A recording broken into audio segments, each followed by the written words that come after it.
যুক্তরাষ্ট্র ও ইসরায়েলের সঙ্গে ইরানের যুদ্ধ শুরুর পর প্রথমবার রাশিয়ার প্রেসিডেন্ট ভ্লাদিমির পুতিনের সঙ্গে টেলিফোনে কথা বলেছেন মার্কিন প্রেসিডেন্ট ডোনাল্ড ট্রাম্প।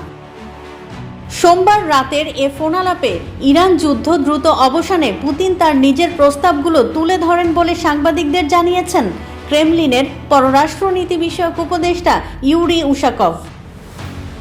এবছর রুশ ও মার্কিন প্রেসিডেন্টের মধ্যে হওয়া 1 ঘন্টা দীর্ঘ এই প্রথম ফোনালাপ প্রসঙ্গে উশাকভ বলেন, আলোচনাটি ছিল পেশাদার, খোলামেলা ও গঠনমূলক, যা সাধারণত রুশ ও মার্কিন নেতাদের সংলাপে দেখা যায়। আলোচনায় ইউক্রেন যুদ্ধ এবং বৈশ্বিক তেলের বাজারের প্রেক্ষাপটে ভেনেজুয়েলার পরিস্থিতিও উঠে আসে বলে জানান উশাকভ।